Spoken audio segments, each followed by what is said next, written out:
Christian. Hello, Hossein. Hi, good to have you here. Thank you so much for accepting my invitation. And since 2 years ago, I joined the FCI project. We didn't have any chance to meet each other in person, but Indeed. we managed somehow. And now we sit here in Bonn, and we are going to talk about FCI. Why? Because FCI, as you know, is nominated for Deutsche Telekom Team Award 2024.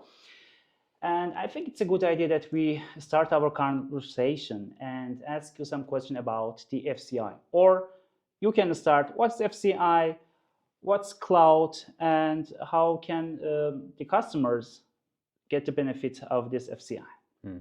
Of course. First of all, thanks for the invitation, and great that you came over to Bonn to have that conversation. I really appreciate that we now meet first time. Really happy. And I'm also very honored that the team has been nominated for the Telecom Team Award, and I really think it's a great achievement for the team, and I hope also that we can win. I hope of course, so. that would be a great success and a real great thing.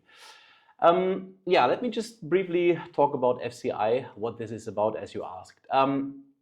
So FCI stands for Future Cloud Infrastructure. And T-Systems is a company that traditionally comes from the place that that supports our customers traditionally in outsourcing, taking over the IT landscape. This is where the core from T-Systems comes from. And you were asking, what is cloud?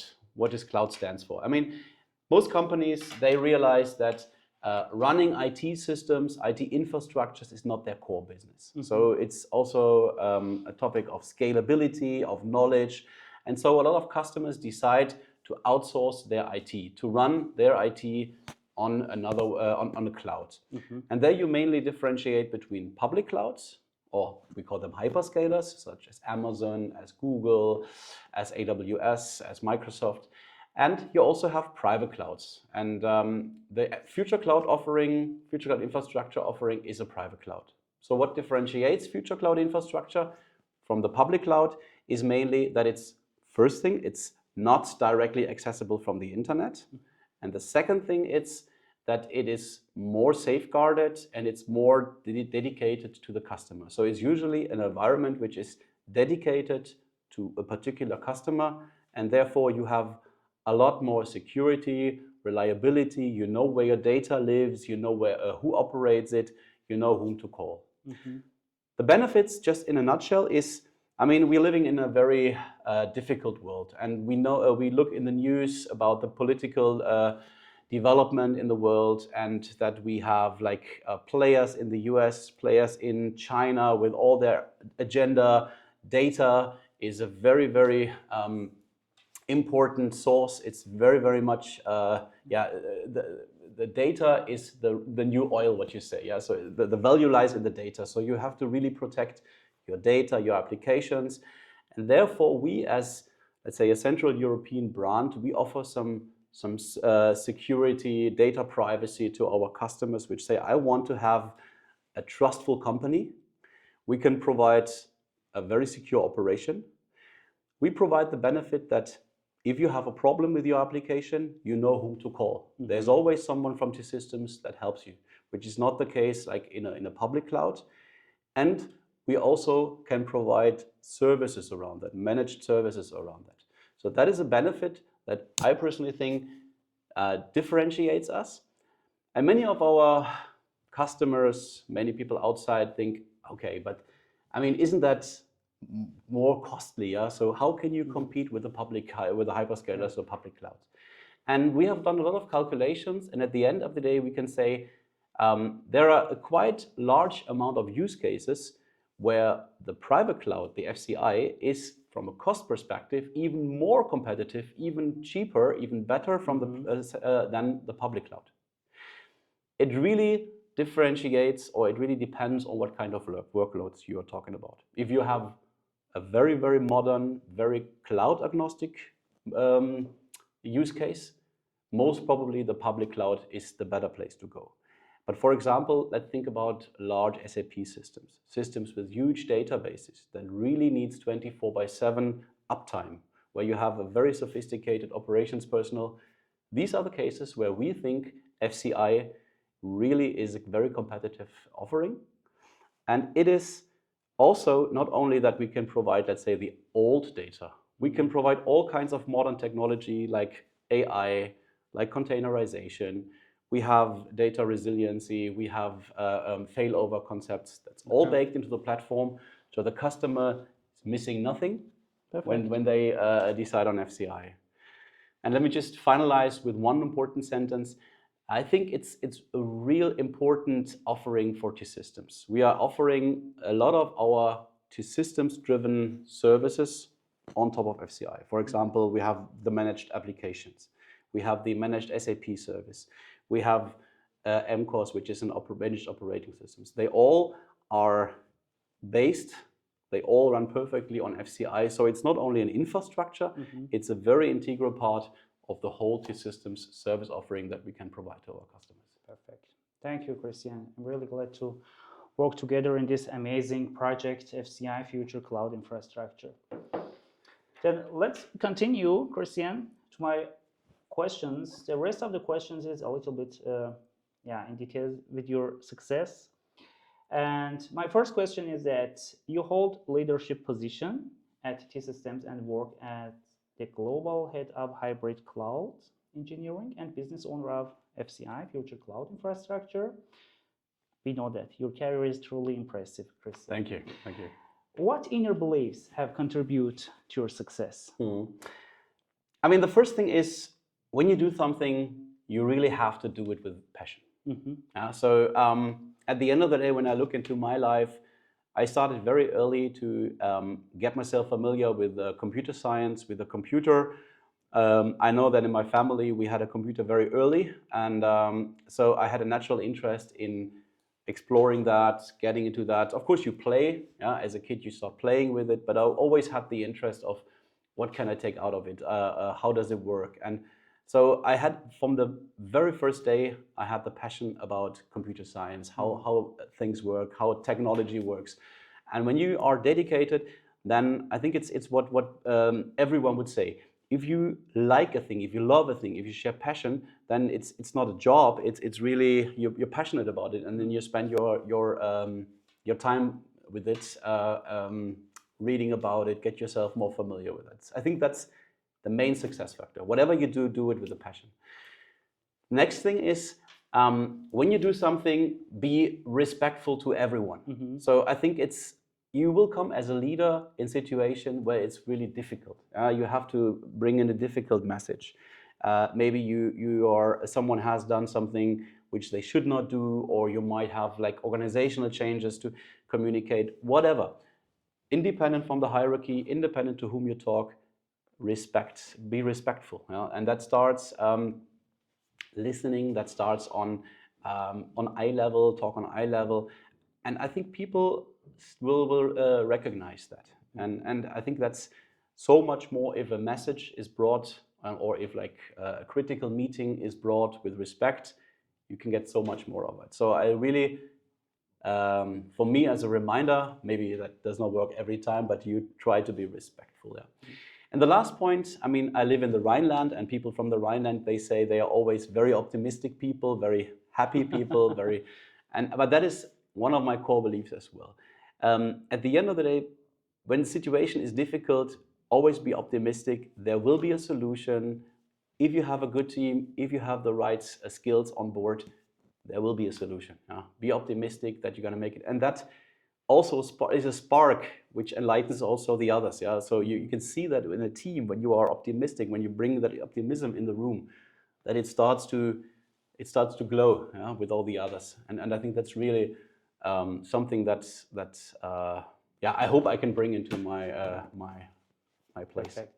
I can only confirm that, Christian, we work together in this project. You as a business owner, I as a Scrum Master, and you always act very respectful with all colleagues, and I can confirm that. Thank you. Thank you. That's good to hear. Thank you. And what advice would you give to young people in order to achieve this sustainable success? I mean, it starts again with what I said is passionate, but be open-minded. I find today it's very hard for kids. I also have kids. If you're like grown up, you come into a very complex world, and you get, look at, for example, a mobile phone. Then you have apps. Everything is already pre-configured. You just have to click and here. If you want to be like in a let's say technical position, you have to have you have to act like a kid. Always want to understand how things work. Yeah, because that is really, if you have the attitude that you're interested how stuff work and doesn't take it as a given. And that is not only with technology. It's with everything in our lives. We should need to understand. We should question why. And if someone gives you, for example, easy answers, we have now in this actual world, we have like political parties which try to give easy answers to complex problems. Always ask, does it make sense? And don't just accept that. Yeah, always look behind the curtain and be open-minded and try to find out. That's the first thing I really wanna give as an advice. The second thing is it's about lifelong learning. I mean, we are in a world that changes so frequently that every year something new comes. When we look at how AI, the artificial intelligence, how much that it's just been around for like it's been around for quite a while, but like in the last evolvement phase, it's been around for 1.5 years or 2 years, and it really already changed so much.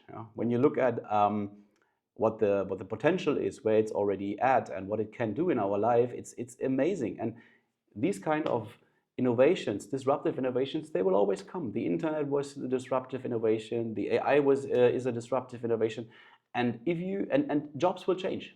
So the only thing that for a young person, the main advice is lifelong learning, because your job will not be as in the past where you have like 50 years same job and you do this. You learned, you have your apprenticeship somewhere, and then you just do your career in one area. That I don't believe that this will happen. So lifelong learning is most probably really important. Perfect. And maybe last thing. Sure. Also, in this world where it's so complex, you need a lot of skills. So I think it's more than ever, success only comes with team play. Look at FCI. There's no one single person who can understand each and everything. So the only chance to have a success in our team is you have experts in every area, which gives then their share into the final idea. So it's team play. Team play, perfect. Thank you for really good advice, Sir Christian. Do you believe the professional success and the ability to control your thoughts? I know that you always do that. Control your thoughts in difficult situations. I mean, let's be honest. You know me, and we know each other. I'm a person which is, let's say, emotional. Yeah, so that can be good. We talked about the optimism. Yeah. But it also can be negative, because emotional people also can have negative emotions. And guess why? Of course, I am also sometimes a bit annoyed, dissatisfied. But there are a couple of things that over the time you get some experience upon it. For example, one thing is, if you got an email where you really super angry, never directly react. Let that email go for a day, sleep over it. Next day you answer it. Of course, there are some emails which you have to immediately answer if it's like an urgent topic, but usually don't react at the same day. Okay. Because it creates, usually when you react emotionally, you lose the respect that we were talking about. So one thing is, let it go for one day. Think of what the other has been driven to write that email, and then react in a respectful way. But there's also something, another dimension, and we are in operations. We are in a delivery organization, so we have to take care of operations. And then sometimes you are in, let's say, in critical situations like a major incident, where really you have to. And this is also something where you have to control your emotions, because then you come, for example, in a tech bridge or in a call or in a management call, and many people are extremely nervous. And it's really important to strengthen the focus then. It doesn't help if the next nervous person sits and joins the call and adds to that nervosity. So it's really important. I mean, it's not always that just giving advices doesn't mean that I'm always doing it, but that's my guidelines, my aims. You have to be very focused. Listen to your people, be focused, and give the people, the team, a structure. This is really where I say emotions needs to be focused.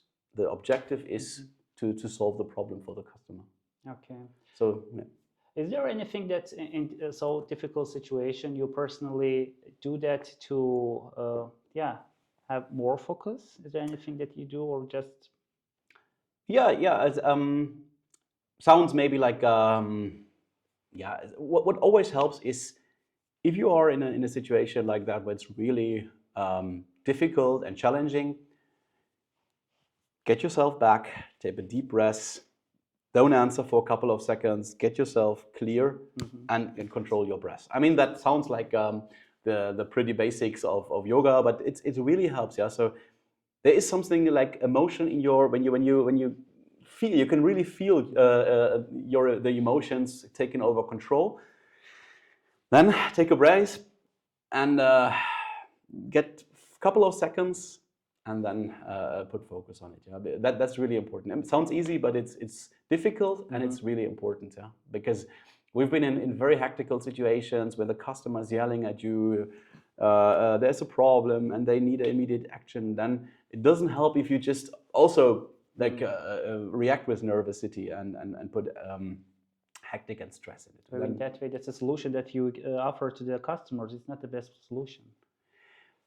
Yeah. But I mean, you need to at least drive that process to have a solution at all, and someone really needs to structure. I mean, the team at the end of the day, we as managers most probably will not find the solution. It's not our job, or maybe we don't have the necessary skills to identify the problem and to find the solutions.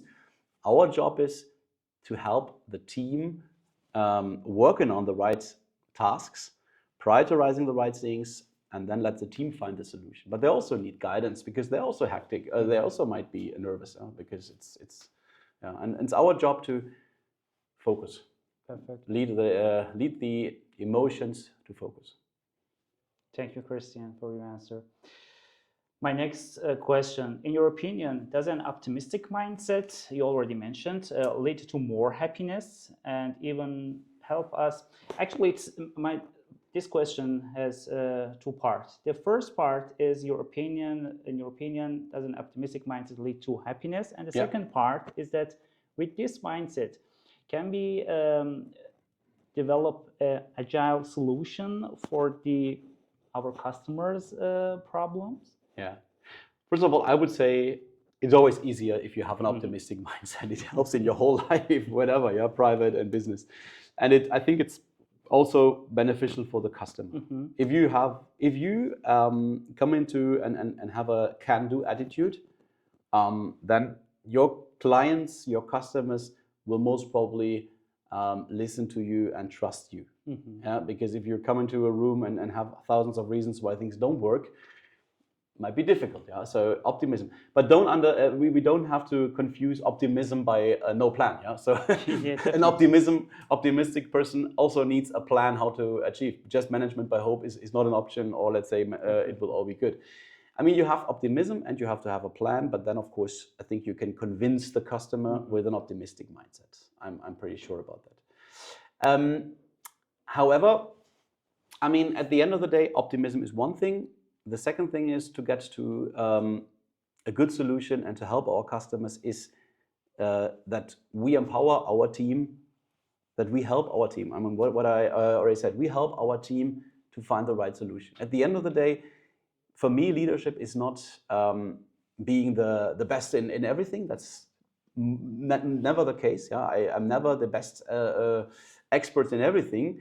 Therefore, we have our team. So our task as the leaders, as the managers, is to empower our people, to help them to grow every day, to create a mindset and an environment where they are open to freely speak out whatever they say. And optimism helps because then they also might be they are more motivated to bring in their own ideas. And Okay.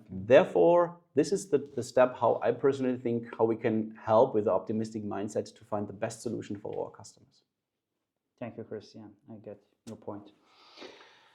Are there any books or movies that influence you and you want to say some of them? That's a pretty good question. I mean, I really enjoy reading books like for fun, for business. So I really try to read many books if I have the time. Couple of books when thinking about that left an impression with me is in my university. I had a very interesting book. Which is called, it's really an old book. It's like an old-timer book. No matter, I'm not sure if you can even find it. It is von Shapiro and Bahrain. It's called Information Rules. Okay. And this book is fantastic. I had that in my economy lessons as a recommendation. And it was, for me, an eye-opener because it's this one book, and by the way, they are advisors for Google now. I'm not sure if they still, but they were afterwards.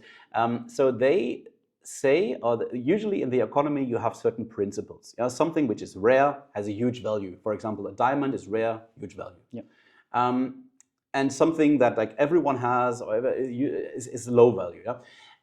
In the information, let's say information technology, some of the fundamental core beliefs or core statements from economy still does not fit anymore.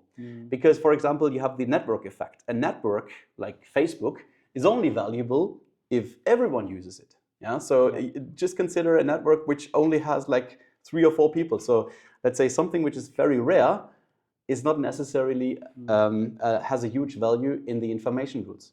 Something very similar is what is the cost structure of information goods? Yeah? When you have a car, you most probably don't give it away for free to your customers because you think it might be a good thing that others see that car and will also get, because you make loss. Yeah. If you have, for example, a software, a piece of code, you can give it away for free because you have huge one-time costs and every unit is just literally nothing. So it might be a good strategy to sell the first 100 copies for free because it doesn't cost you anything, and then network effect kicks into. So it's like I could go for but it just shows that, and it also has with our job, because the strategies for cloud, for information technologies, how to sell things, they are very different from traditional economies. And therefore, there's a lot of different learnings or strategies how you market information technology or cloud products. So this one is the very first book. I really would, everyone can read it. It's also about bundling stuff. So if you ever ask yourself why Microsoft, for example, bundles the Office products together, there's a lot of very good use cases in that book. Fantastic. Then another book that helped me during my early studies and my professional life is Getting Things Done from David Allen. Not sure if you know that. No. You've heard of it. It's quite popular, that book. And it's a book about how you effectively organize your daily work routines. Okay. So we all got overwhelmed and drowned by millions of mails, chats, and whatever. So there's a very good structure, or let's say an approach how you can manage to get in control of your email box, of your appointments that you have throughout the days. So that's fantastic.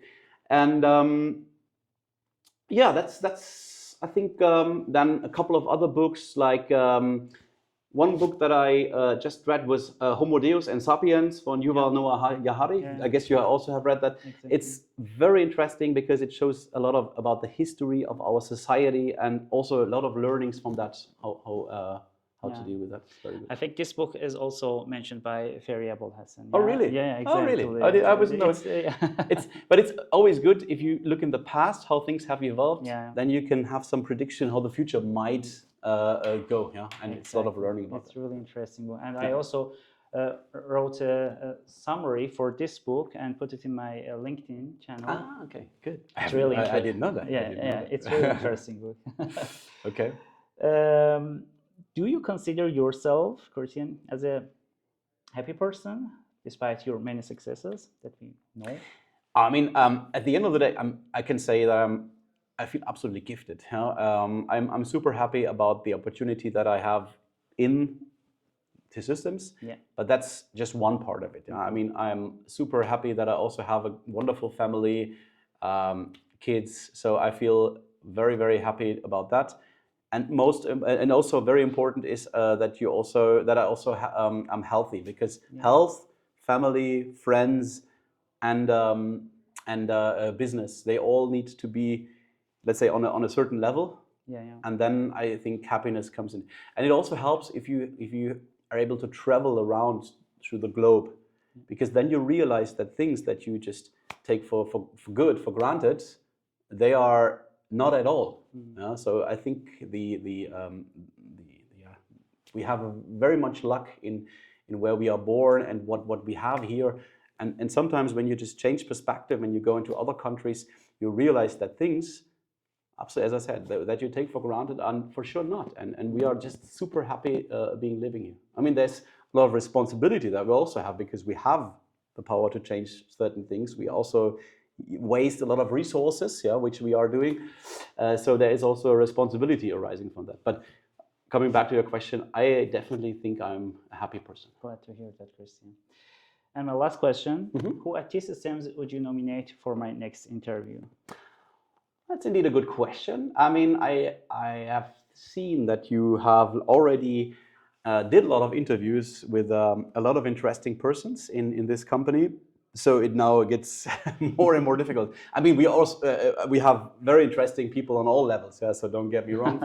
But one person that just came in quite recently into the position, it's Sebastian Gielen, from what I know, and I think he's the SVP for the operating office and transformation. So maybe he's a good person to let him welcome and to see what his mindset is, what his core beliefs are, would be very interesting. Perfect. Thank you. I'm looking forward also for my next interview with Sebastian Gielen. Thank you so much, Christian, for your openness. You answered all my questions. And so I passed it. Passed the exam. Thank you so much, Christian. Have a nice day. Thanks you, Hossein. Have a safe trip back.